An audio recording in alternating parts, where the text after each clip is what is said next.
Hello, everybody. Today we're going to be talking about how to talk to your foster kids about their parents. Welcome back, everyone, to Fostering Kids Universe. We missed you. So good to see you again. It's been a week, and we're excited for what we're about to talk about today.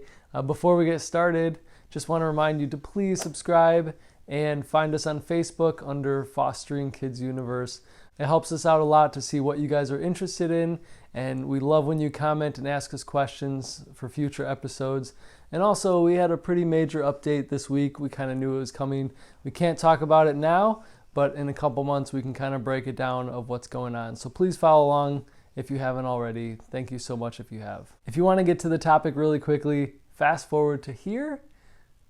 Otherwise, I was going to talk to you about the first time we started vlogging in 2001. Okay, we weren't actually vlogging, but we did find an old camera, and it was kind of fun to watch the kids open it up and ask us what a tape was. And they were so confused that when I took it out, why can't it still record? And why can't we just put it on our phones? And it was kind of fun to watch them play with it, and they haven't stopped playing with it since. But maybe I'll show this little video, and kind of, I was watching it thinking, oh my gosh, we started vlogging before we were married, even though we weren't.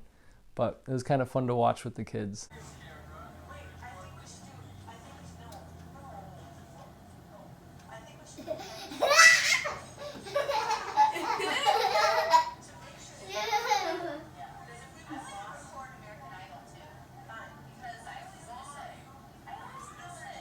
So foster mom keeps mentioning that her eye's twitching, so if that's the case, don't pay attention. And I also worked till 1 a.m. plowing snow, even though there wasn't any snow. So if I'm tired, it's because of this.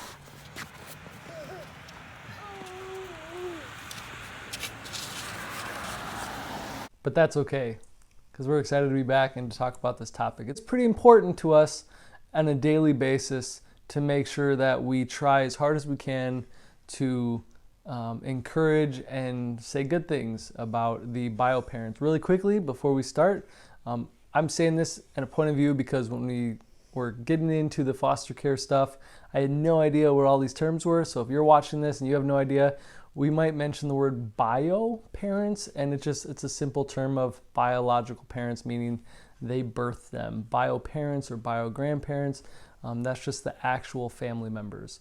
We're foster parents, so we're not bio parents. Just wanted to throw that out there. She's the brains of the operation. I'm not. So that's why I started this, so I can talk to some of you that aren't the brains like me, and you can relate. And if you are, then you can listen to her right now. Take it away. We just want to emphasize that it's really important not to trash talk your kids' bio parents. As tempting as it may be sometimes, A lot of times. you have to talk about them in a positive light. Especially when you're talking to the kids themselves, but even when you're talking to your family or friends and you just kind of want to vent, it's still that kind of attitude penetrates into your discussions with the children. So you really have to speak about them in a positive light or not at all. Of course, these parents have made mistakes. Everybody knows that. That's why these kids are in foster care. But they are people. And they're these kids' parents. So, and they probably or possibly might go back and live with their parents. So we don't want to make them out to be a villain or somebody that's not able to keep them safe and take care of them in the future. So we don't condone their behavior that landed the kids into foster care or the mistakes that they've made. We can definitely acknowledge that they made mistakes and they're not perfect, but them as human beings, that they still have value, and that they're worth loving and they're worth taking a chance on. You really need to have kids form their own opinions about their parents, and about their relationship with their parents and with you as foster parents. Foster parents and the bio parents, sometimes it can feel like a competition to who's doing a better job, who the kids love more, who they respect more, but that's totally against every belief that we have as far as building up the child.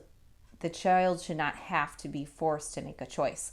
I realized that when one of our kids was talking to their parent on the phone. We had a speakerphone kind of visit, so we were listening in as we were supposed to, and the child said something like, "You are the best mom in the whole world."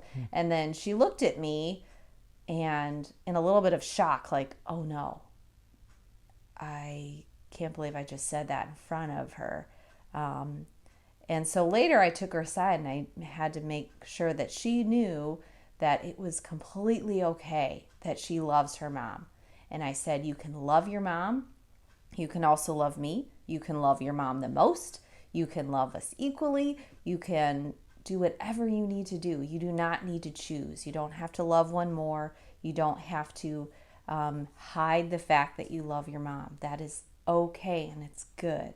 And she felt very secure, I think, by making sure that we were clear that they never have to hide their affection or love from their parents. So we encourage them to tell stories about their parents, to say good things about their parents.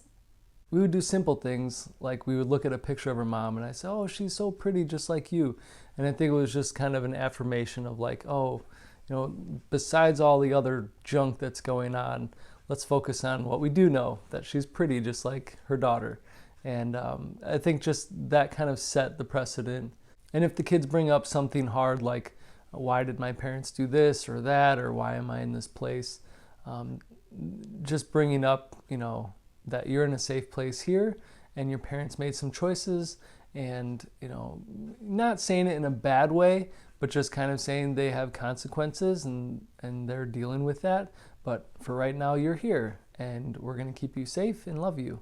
I think there's the same thing with divorced families too. Like, I know it happens because it's easy to do, but, you're blood related, whether you like it or not. If somebody trash talks your mom or dad because they got divorced, I believe that you shouldn't do that. You should leave that up to the parents to do that and not bring the kids into it. So it's no different in the foster system. We shouldn't trash the parents. There's always room for more love, for more family, and what a better way to show the kids that you support them by including everyone that they love into your family.